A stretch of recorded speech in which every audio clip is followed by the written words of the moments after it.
The champagne glasses held fingerprints like accusations. Jack wiped each one clean, his calloused hands careful against the crystal, while downtown Seattle glittered 40 floors below. The penthouse still smelled of expensive perfume and power, but the guests were gone, the deals were struck, and he was alone with the remnants of someone else's celebration. In the corner, wrapped in silver paper that caught the city lights, sat one unopened gift. Victoria Morrison would find it tomorrow. She'd assume it was from another board member, another business partner trying to curry favor. She wouldn't know it was from the man who'd been invisible to her for 3 years, who'd watched her empire grow while his own world fell apart, piece by careful piece. Before we dive in, make sure to hit subscribe and leave a comment. Where in the world are you watching from? The elevator climbed through the city's spine in silence, carrying Jack Morrison past floors of darkened offices and empty conference rooms. Floor 47, 48, 49, 50. The doors parted with a whisper, revealing the aftermath. Crystal scattered the marble floor like frozen tears. Wine stains bloomed across white leather furniture in burgundy maps of excess. The penthouse office hall, floor-to-ceiling windows and sharp angles, looked like a battlefield where champagne flutes had been the casualties. Jack stepped inside, his cleaning cart's wheels barely audible on the imported stone. The city sprawled below him, a galaxy of lights that never acknowledged his existence. 3 years he'd been coming here.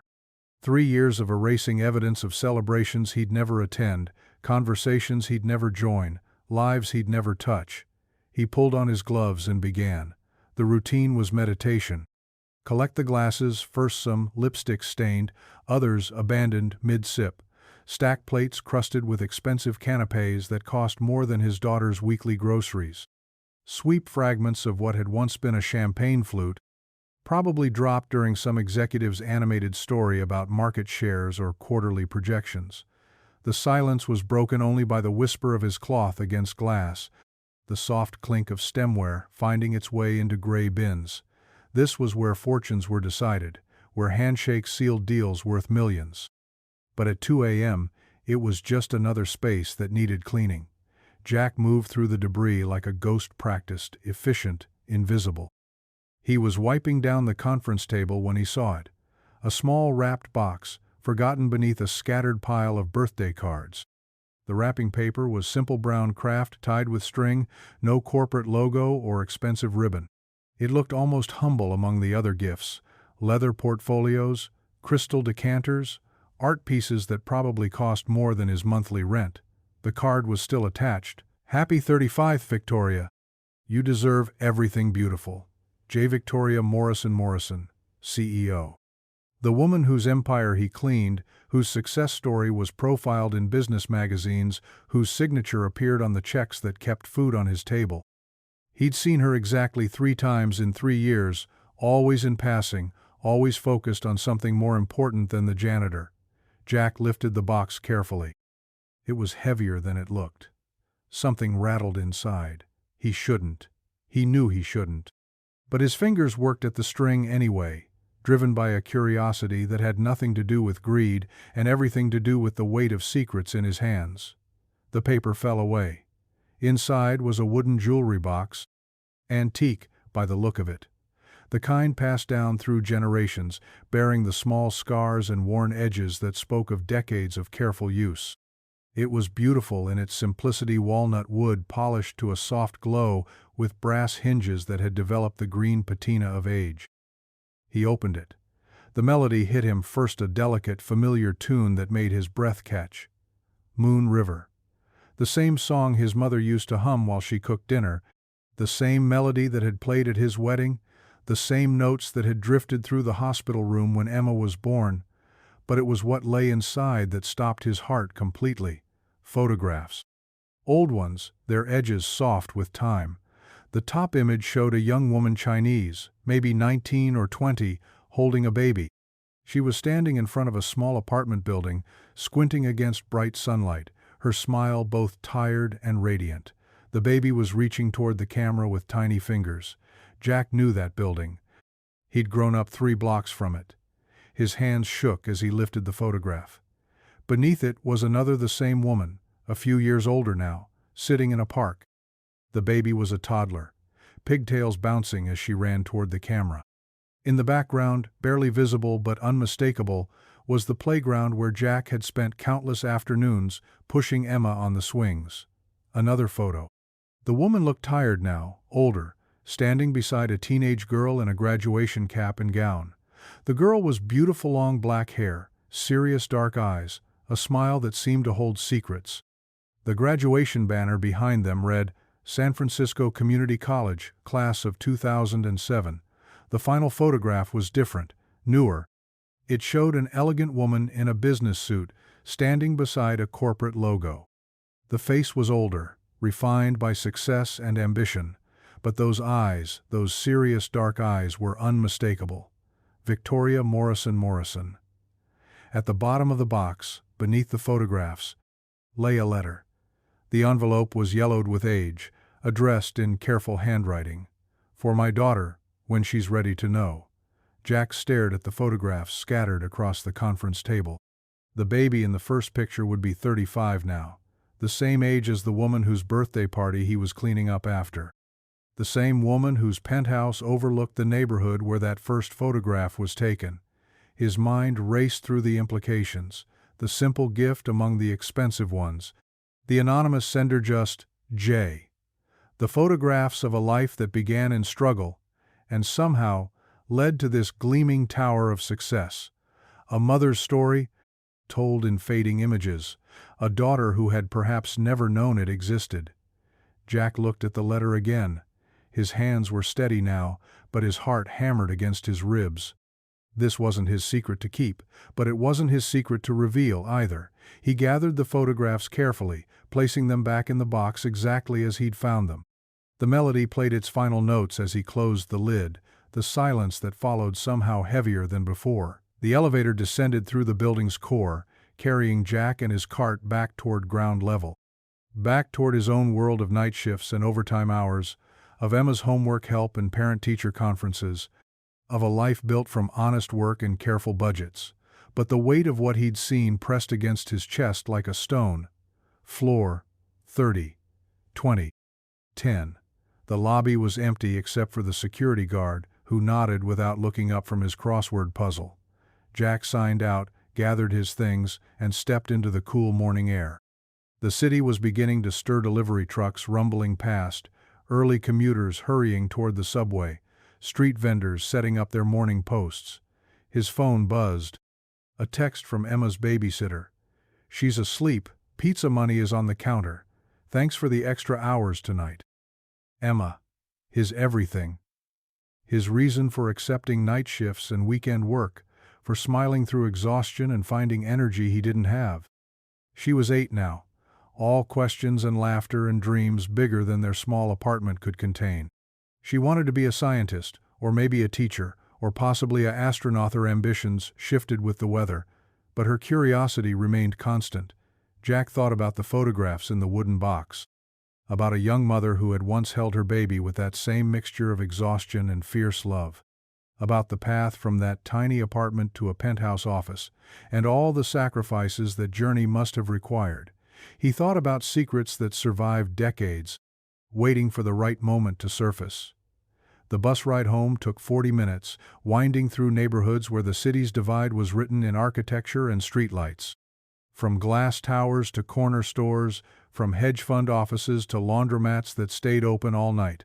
Jack knew these transitions by heart now, the geography of inequality that shaped his daily routes. His apartment building was modest but clean, the kind of place where neighbors knew each other's names and children played in hallways when the weather turned cold. Mrs. Rodriguez from 4B was already hanging laundry on the fire escape, her radio playing salsa music at a volume that somehow never woke anyone. "Morning, Jack," she called down. Emma got home safe. Sweet girl. "Thank you, Mrs. Rodriguez. Have a good day." His key turned in the lock with the familiar resistance that meant the door needed adjusting again. The apartment smelled like cheese and childhood, Emma's leftover pizza, and the strawberry shampoo she insisted on using, despite his gentle suggestions about budget-friendly alternatives. She was curled on the couch, still in her school clothes, homework scattered across the coffee table like fallen leaves. Her math workbook lay open to a page of fraction problems, some solved in her careful handwriting, others abandoned mid-calculation. A glass of milk sat beside her elbow, half empty and probably warm by now. Jack set down his keys quietly and knelt beside the couch. Emma's face in sleep was peaceful, unmarked by the small worries that sometimes creased her forehead during waking hours. Worries about fitting in at school, about whether they'd have enough money for the class trip, about why other kids had bigger apartments and newer clothes. He lifted her carefully, her body automatically curling against his chest. She was getting heavier, not a little girl anymore, though she still felt impossibly small in his arms. Her room was just down the hall, painted yellow because she couldn't decide between pink and purple, and yellow seemed like a compromise that made everyone happy. As he tucked her into bed, Emma stirred slightly. "Daddy? I'm here, sweetheart. Go back to sleep. Did you have a good night at work?" He paused, thinking of crystal fragments and forgotten gifts, of photographs that told stories and secrets that spanned decades. "Yeah, baby. I had a good night." She smiled without opening her eyes and burrowed deeper into her pillow. Jack watched her for a moment, then closed her door with the careful silence of practice. In the Kit Morrison, he made coffee and stood at the window overlooking the courtyard. Dawn was painting the sky in shades of gray and gold, and the city was waking up around him. Soon Emma would be up too, full of questions about her science project and complaints about her math homework and requests for pancakes that he'd somehow managed to make from whatever was left in the refrigerator. But for now, in the quiet space between night and morning, Jack found himself thinking about the wooden box and its secrets. About a woman who had built an empire and a mother who had saved photographs for 35 years. About the invisible threads that connected lives across the vast spaces of class and circumstance. His phone sat on the counter, silent and heavy with possibility. He could call in sick tomorrow night. Let someone else clean the penthouse and avoid the weight of knowing what he knew. Or he could return, replace the gift where he'd found it, and pretend the photographs had never existed. But secrets, once seen, couldn't be unseen. And sometimes, just sometimes, invisible people held the power to change everything. The coffee grew cold in his hands as Jack stared out at the waking city, weighing the responsibility of knowledge against the safety of silence, while 35 floors above, a wooden box waited to tell its story to the one person who needed to hear it most. The next evening came too quickly. Jack stood in the building's employee entrance, his ID card trembling slightly in his hand. The security guard, different from the night before, barely glanced up as he swiped through. The elevator ride to the 50th floor felt longer this time, each ascending number on the display marking another step toward a decision he hadn't fully made. The penthouse was pristine now, restored to its usual state of corporate perfection.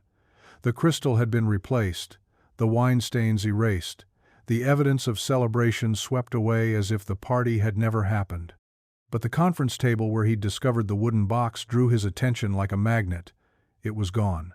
Jack moved through his routine on autopilot, emptying trash bins, wiping down surfaces, replacing supplies, but his mind kept returning to the empty space where the gift had been.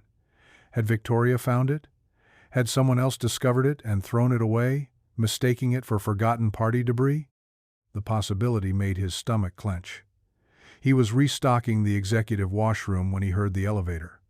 Footsteps in the corridor. Confident, purposeful, the sound of expensive heels on marble. Jack froze, his hands full of paper towels, his heart hammering against his ribs. In 3 years, he'd never encountered Victoria during his night shift. She worked 12-hour days, but was always gone by the time he arrived. The footsteps stopped outside the washroom door. "Excuse me." Her voice was clear, professional, with just a hint of exhaustion around the edges. Jack turned slowly, taking in his first close look at Victoria Morrison. She was smaller than he'd expected, probably 5'4" in her heels, but she carried herself with the kind of presence that made size irrelevant. Her dark hair was pulled back in a perfect chignon, and her business suit looked like it cost more than his monthly rent. But it was her eyes that struck him, intelligent, guarded, and somehow familiar, the same eyes from the photographs.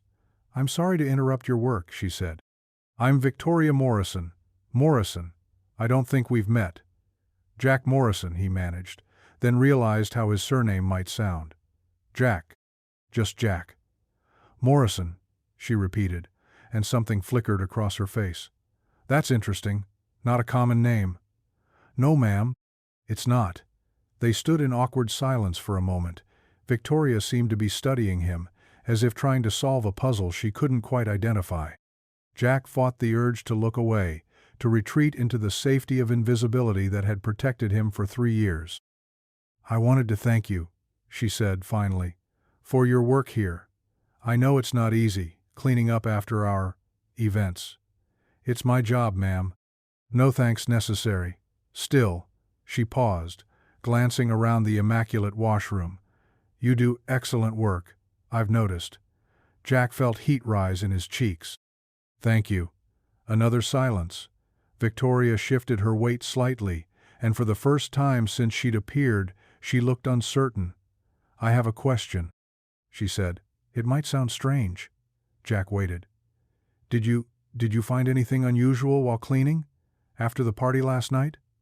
"The wooden box." She was looking for it. Jack's mouth went dry.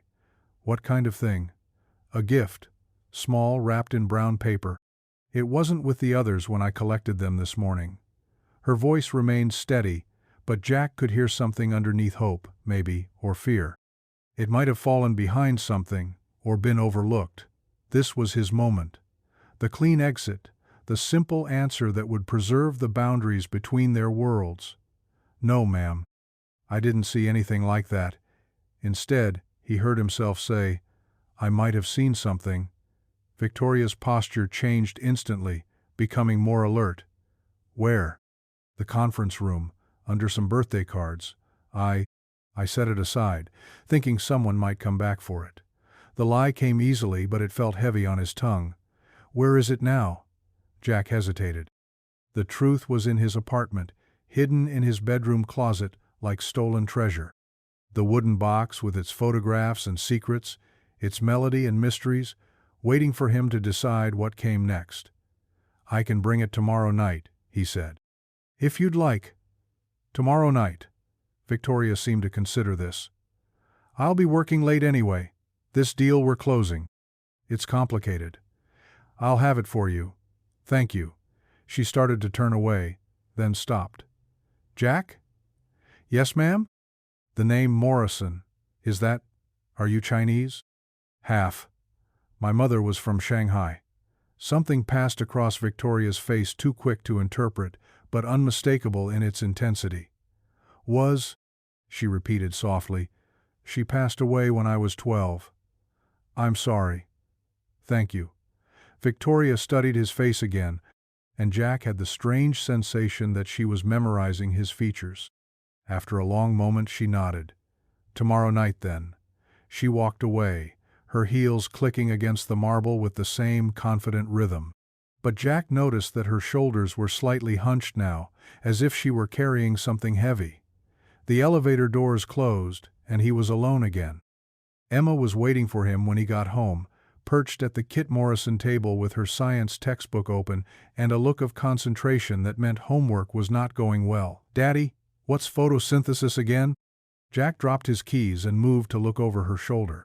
The textbook was filled with diagrams of leaves and cellular structures, the kind of scientific detail that had always made his own head spin. "It's how plants make food from sunlight," he said, settling into the chair beside her. "Like a Kit Morrison, but instead of a stove, they use the sun." "But how do they know how to do it?" "They just do. It's built into them. Like how you know how to breathe without thinking about it." Emma frowned, clearly unsatisfied with this explanation. "But who taught them?" "Nobody taught them. They've always known." "That doesn't make sense." Jack smiled despite his exhaustion. Emma's questions had a way of cutting straight to the heart of life's mysteries, revealing the gaps in adult understanding that most people learn to ignore. "A lot of things don't make sense, sweetheart, but they happen anyway. Like what?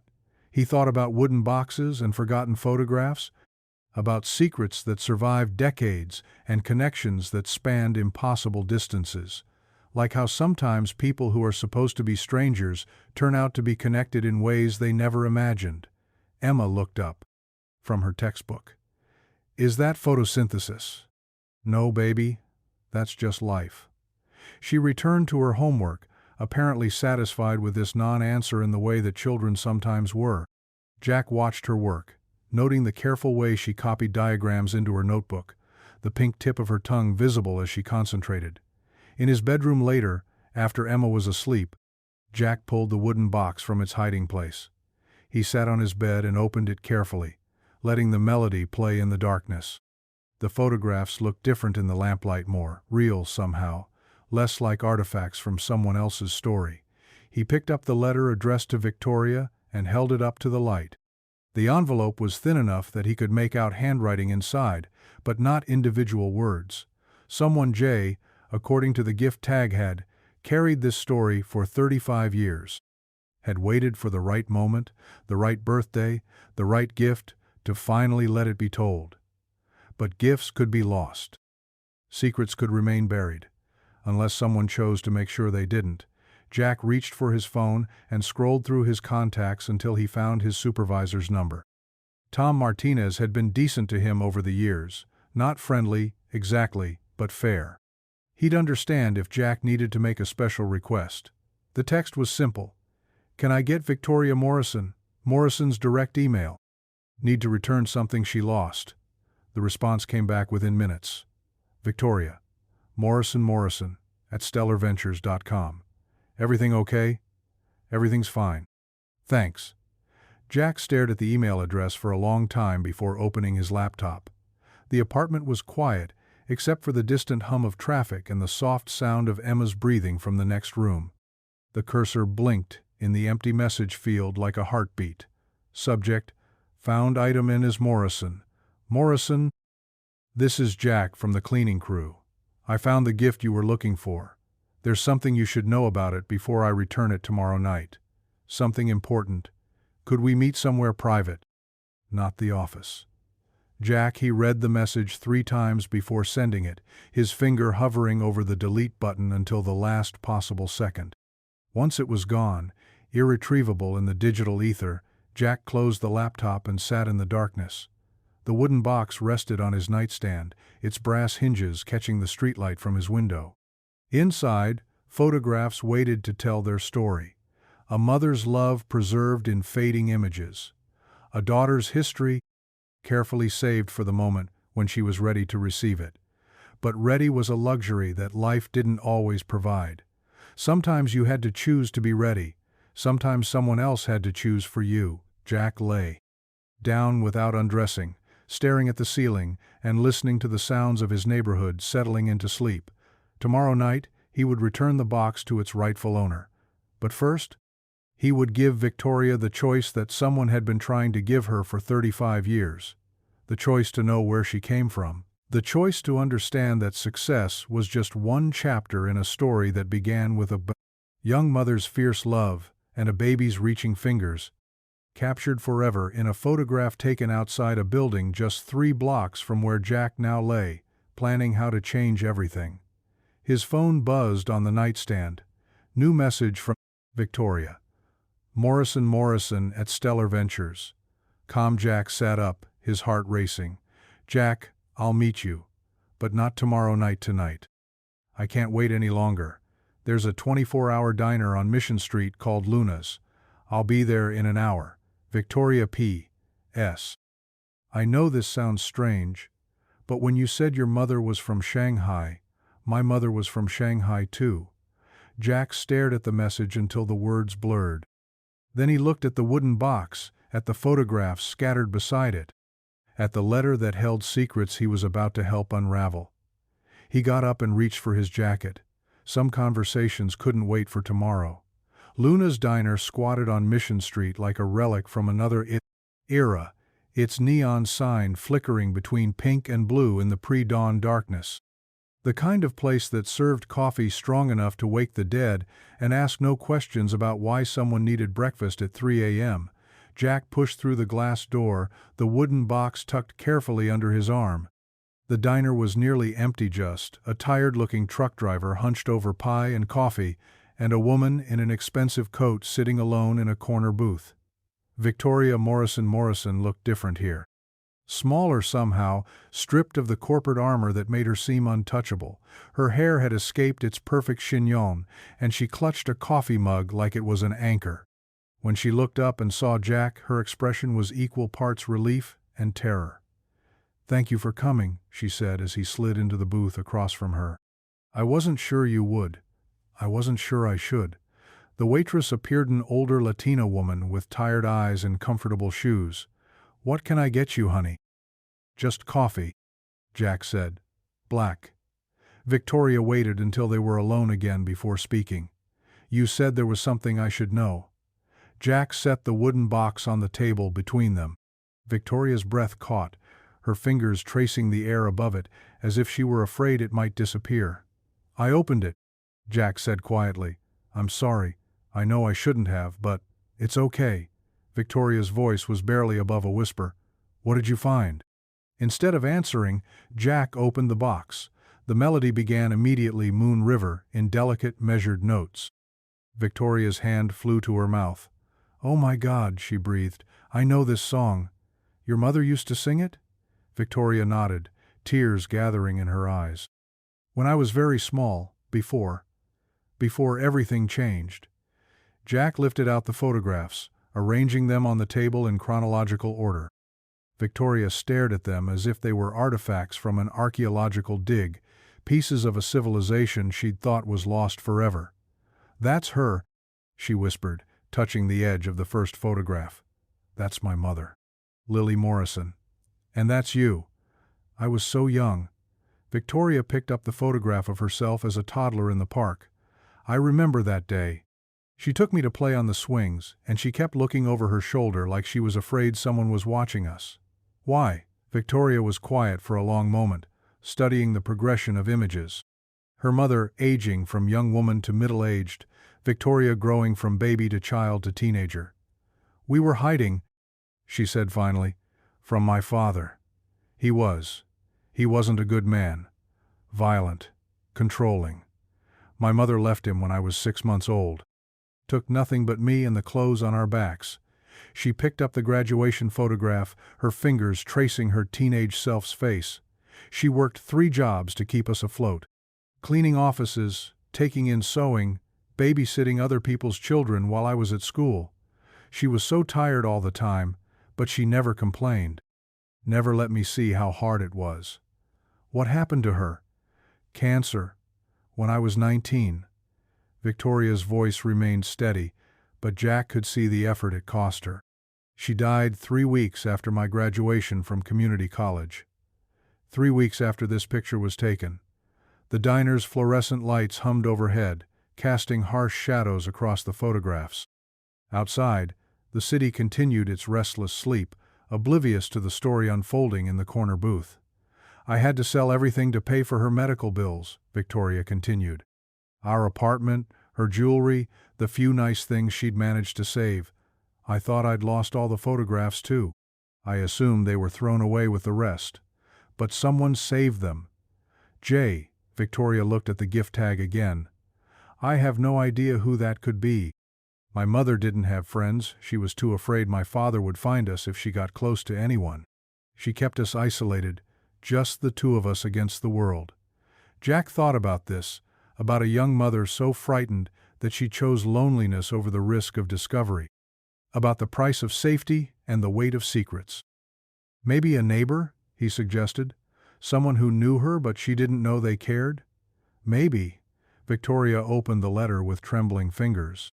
Her eyes moved across the lines of handwriting, and her expression shifted from confusion to shock, to something deeper, a recognition that seemed to reach into her bones. "What does it say?" Victoria cleared her throat and began to read aloud, her voice catching on certain words. "My dear Victoria, if you are reading this, it means I found the courage to give you what I should have given you years ago. Your mother, Lily, was my upstairs neighbor for 8 years. I watched her raise you with such fierce love, such determination to give you everything despite having so little herself. She was proud of you. So proud. Every report card, every school award, every small triumphs, she shared them with me over tea in my Kit Morrison while you did homework at my table. She said you were going to change the world, and she was right. When she got sick, she gave me these photographs. She made me promise to keep them safe, to give them to you when you were successful enough to deserve the whole story. She was afraid that if she told you everything while she was dying, it would become a burden instead of a gift. She loved you more than her own life.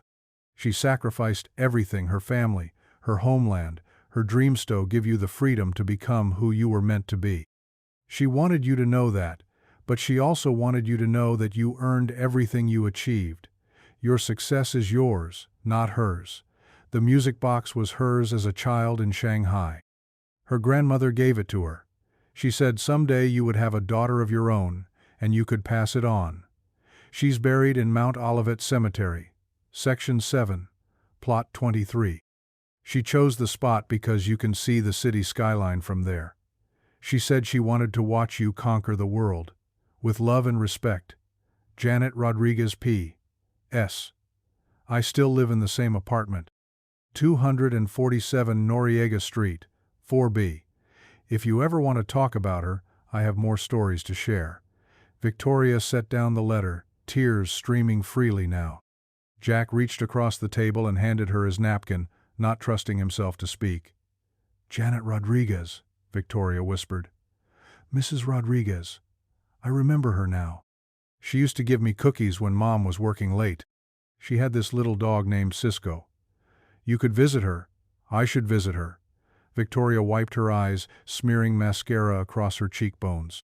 God, Jack, I don't even know why I'm telling you all this. You're practically a stranger.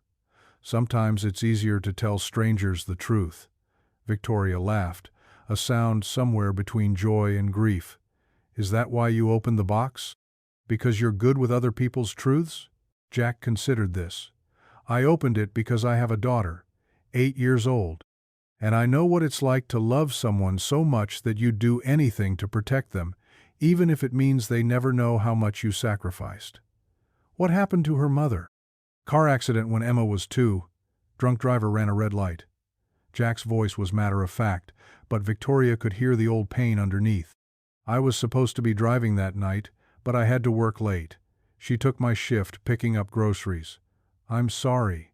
The thing is, Emma doesn't remember her very well.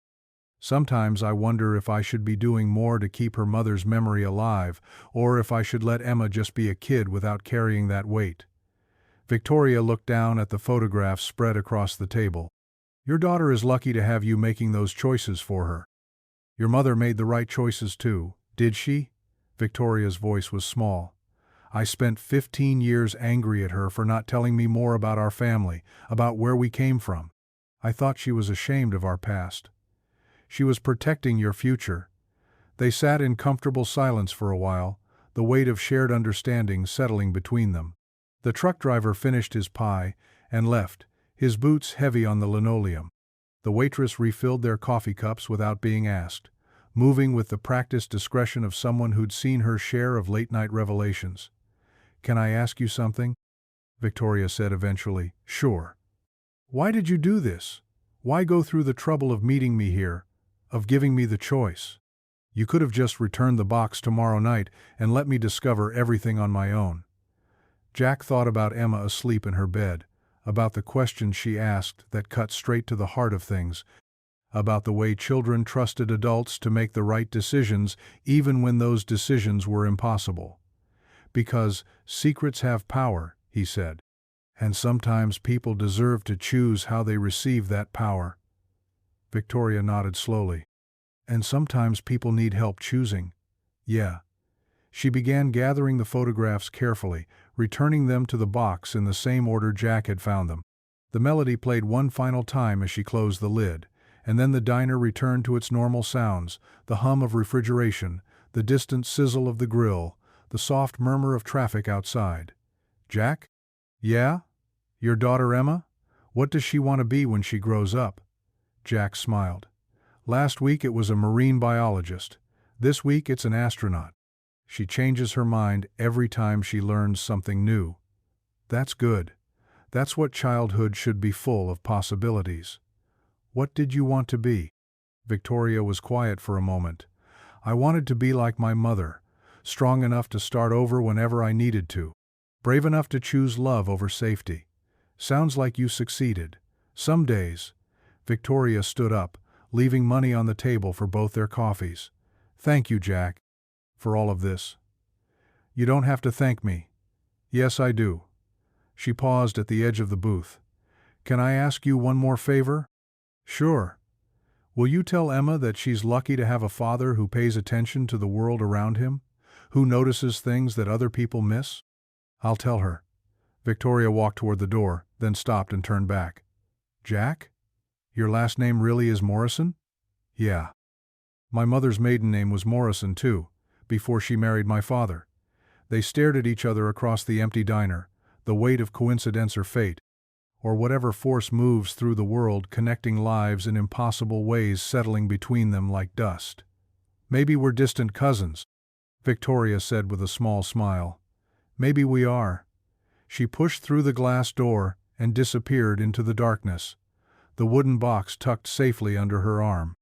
Jack sat alone in the booth for a few more minutes, watching the neon sign flicker and thinking about the strange mathematics of human connection. How many people move through the world carrying pieces of each other's stories without knowing it? How many times did lives intersect in ways that seemed random but felt like destiny? How many secrets waited in wooden boxes and forgotten letters, patient as prayers, until someone with calloused hands and a careful heart decided they deserved to see daylight? The waitress appeared beside his table. Everything okay, honey? Yeah, Jack said, standing up and reaching for his wallet. Everything's okay. He walked home through the sleeping city, past buildings where other people's stories waited to unfold, past windows that held other people's dreams and sorrows and small miracles. The sky was beginning to lighten in the east, painting the darkness in shades of gray and gold. By the time he reached his apartment, Emma would be stirring in her bed, ready for another day of questions and discoveries and possibilities that seemed to multiply with each passing hour. Ready for another day of being 8 years old and believing that the world was full of good surprises. And today, Jack thought as he climbed the stairs to his front door, she would be right. 3 months later, Jack was restocking paper towels in the executive washroom when Victoria appeared in the doorway. It was the first time he'd seen her since that night at Luna's diner. Though he'd thought about her, often wondered if she'd visited Janet Rodriguez, if she'd found her mother's grave, if the wooden box had brought her peace, or opened wounds that were better left alone. She looked different, softer somehow, as if some invisible armor had been removed. Her hair was down, falling in gentle waves past her shoulders, and she wore jeans instead of her usual business suit. In her hands, she carried a manila envelope. I hope I'm not interrupting, she said. No, ma'am. Just finishing up. Victoria, please. After everything, I think we're past the formal titles. Jack nodded, unsure of the protocol for addressing a CEO who'd shared her deepest secrets over coffee at 3 a.m. How are you doing? Better. Different. Victoria stepped into the washroom, closing the door behind her. I wanted to thank you again, and to give you something. She handed him the envelope. Inside were photographs, new ones, printed on good paper with crisp colors. The first showed Victoria standing beside an elderly Latina woman in front of a small apartment building. Both women were smiling, but the older woman's eyes held the particular joy of someone sharing cherished memories. Janet Rodriguez, Victoria explained. She has so many stories about my mother. Things I never knew. Did you know my mother taught herself English by watching soap operas? She wanted to understand American culture so she could help me navigate it. The next photograph showed a cemetery on a hill overlooking the city. Victoria knelt beside a simple headstone, the wooden music box open in her hands. Fresh flowers, white lily sleigh scattered around the grave marker. I played the song for her, Victoria said quietly. I told her about the company, about everything I've built. I think she would have been proud. I'm sure she was proud long before that. Victoria looked up from the photographs. Janet said the same thing. She said my mother used to worry that I'd think she wasn't smart enough, educated enough, to be my mother. Can you imagine? This woman who fled an abusive marriage with a baby and nothing else? Who worked 3 jobs and still managed to help me with homework every night. She thought she wasn't enough. Jack thought about his own insecurities, the moments when he wondered if Emma deserved better than a father who cleaned offices and struggled to help with 4th-grade math problems. Parents always think they're not enough, he said. It's part of the job description. Victoria smiled. Janet said that too. She's very wise. She also said my mother talked about you. About me? About the young father in the building who was raising his daughter alone. She admired you. Janet said she used to watch you walk Emma to school and tell Janet that you reminded her of herself doing whatever it took to give your child a better life. Jack felt something tighten in his chest. The idea that his struggles had been witnessed, acknowledged, by someone who understood Thamit was both comforting and overwhelming. There's something else. Victoria pulled out another photograph. This one showed a young Chinese woman, maybe 25, standing in what looked like a hospital nursery. She was holding a newborn baby, her face radiant with exhaustion and joy. But it was the man beside her that made Jack's breath catch. The man looked exactly like him. Same eyes, same nose, same slightly crooked smile. But the photograph was clearly old, maybe 30 years, judging by the clothes and the quality of the image. Janet found this in my mother's things, Victoria said. The back is labeled David Morrison and Baby Jack, 1994. Jack stared at the photograph, his hands trembling slightly. That's my father. But how did your mother? David Morrison was your father? Yeah. He died when I was 5. Car accident. Victoria was quiet for a moment, studying Jack's face with new recognition. My mother's maiden name was Morrison. She came from Shanghai in 1987. My father's family was from Shanghai too.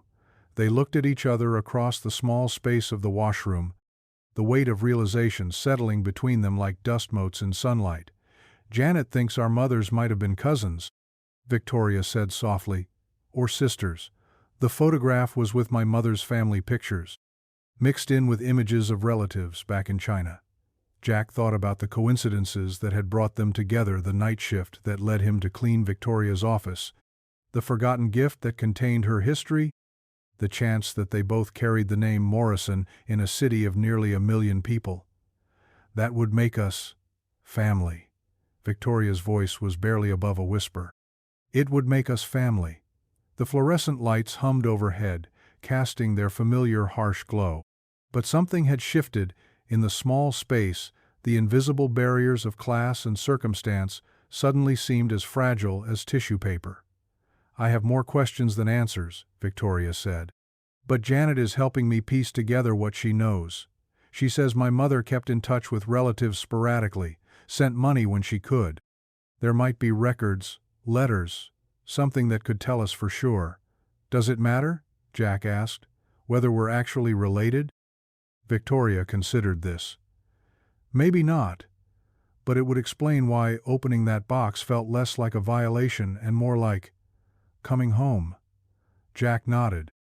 He'd felt it tooth, strange familiarity, the sense that sharing her story was not just the right thing to do, but the necessary thing. There's something else I wanted to tell you, Victoria said. I'm making some changes at the company, creating a fund for employee familia scholarships, emergency assistance, child care support. The kind of safety net that might help someone like my mother, or like you. That's generous. It's practical. Good employees shouldn't have to choose between taking care of their families and doing their jobs well. Victoria paused. I also wanted to offer you something. Jack waited. A position in our facilities management department. Days, not nights. Better pay, benefits, room for advancement. You'd oversee the cleaning staff, handle vendor relationships, manage the building operations. The offer hung in the air between them. Jack thought about Emma's face when he picked her up from school, about being present for homework and bedtime stories and the thousand small moments that made up a childhood, about not having to choose between providing for her future and being part of her present. "I don't have the education for something like that," he said. "You have something better. You pay attention. You notice things. You care about doing the work right." Victoria's voice was firm. "Besides, the company will pay for any training or certification you need. Consider it an investment in family." Family. The word sat between them with new weight, new possibility. "Can I think about it?" "Of course. Take all the time you need." Victoria turned to go, then stopped. "Jack? What does Emma want to be this week?" Jack smiled. "A detective. She's been reading Nancy Drew books and asking a lot of questions about how people solve mysteries. Smart girl. Maybe she'll help us solve the mystery of whether we're actually related. Maybe she will." After Victoria left, Jack finished his shift in a daze. The familiar routines felt different now, not like the endless repetition of necessity, but like a bridge between one life and another. As he emptied the last trash bin and turned off the lights, he found himself looking around the penthouse office with new eyes. This wasn't just the domain of the wealthy anymore. It was a place where stories intersected, where secrets found their way into the light, where invisible people could become visible through the simple act of paying attention. The elevator carried him down through the building's spine, past floors that no longer felt like barriers between worlds, but like chapters in a larger story, one that included both him and Victoria, both Emma and the memory of mothers who had sacrificed everything for their children's futures. On the street, Jack pulled out his phone and scrolled to Victoria's message from earlier that week, the one with Janet Rodriguez's phone number and an invitation to visit whenever he was ready to learn more about the family connections that might span decades and continents. He thought about Emma, asleep in their small apartment, dreaming of mysteries waiting to be solved and adventures waiting to unfold. About the questions she would ask when he told her they might have found more family than either of them knew they were looking for. About the choice between the safety of the known and the possibility of something larger. Jack started walking home, his steps lighter than they'd been in months. Above him, the city's lights stretched toward the horizon like stars fallen to earth, each one representing another story, another life, another connection waiting to be discovered by someone brave enough to look. In his pocket, the photograph of his father and baby self rustled against his keys, evidence of bonds that transcended time and circumstance, of love that survived even when the people who carried it were gone. By the time he reached his building, Jack had made his decision. Some mysteries were worth solving, some families were worth finding, some chances were worth taking, even when you weren't sure where they might lead, especially then. 1 year later, Jack stood in the same penthouse office, but everything had changed. The morning sun streamed through floor-to-ceiling windows, painting the marble floors in shades of gold. Instead of pushing a cleaning cart, he carried a tablet and wore a pressed shirt with his name embroidered above the pocket. Jack Morrison, Facilities Director. The title still felt foreign, like clothes that hadn't quite been tailored to fit, but he was growing into it day by day. Emma sat cross-legged on the leather couch, her Nancy Drew book forgotten on the cushions beside her. She was sketching in a notebook, her tongue poking out slightly in concentration. At 9, she had grown more curious, more confident, more willing to ask the hard questions that adults learn to avoid. "Daddy, why do rich people have such big offices, if they're hardly ever in them?" Jack looked up from his tablet, where he was reviewing the building's energy efficiency reports. "What makes you think they're hardly ever here? Victoria's been gone for 3 weeks. And Mr. Patterson on the 42nd floor hasn't been in his office since Tuesday, but his plants are still getting watered. Maybe they're working from other places, meeting clients, visiting other offices." Emma considered this, then returned to her sketching. "I think they just like having somewhere important to come back to, like a home base. Out of the mouths of babes. Jack smiled and made a note about the automated irrigation system they'd installed last month.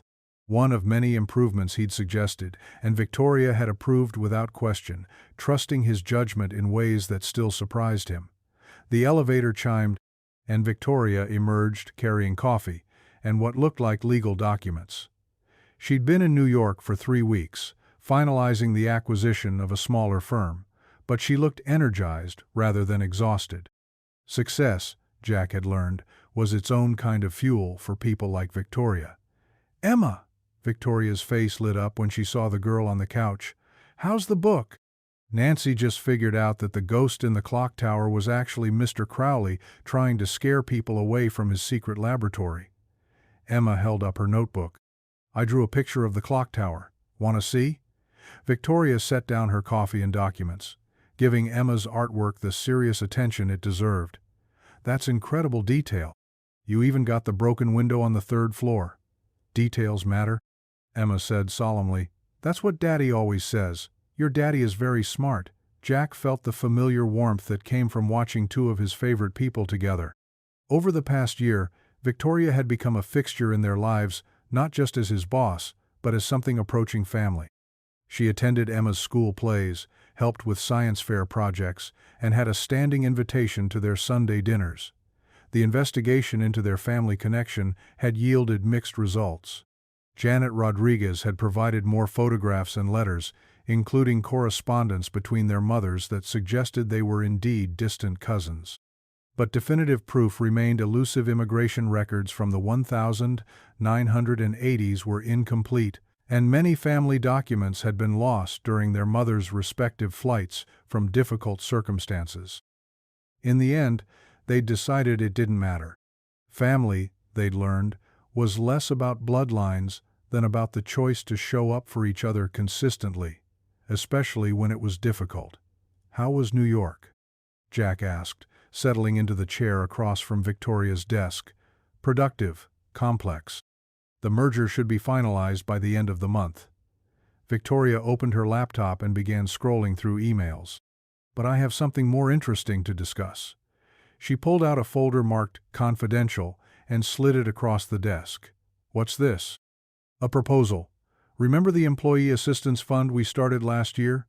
Jack nodded. The fund had helped dozens of families emergency medical bills, child care during crises, educational support for employees' children. It was one of Victoria's initiatives that had garnered attention from other companies and business publications. "I want to expand it significantly." Victoria's voice carried the particular intensity that meant she'd been thinking about something for weeks. Not just assistance, but opportunity.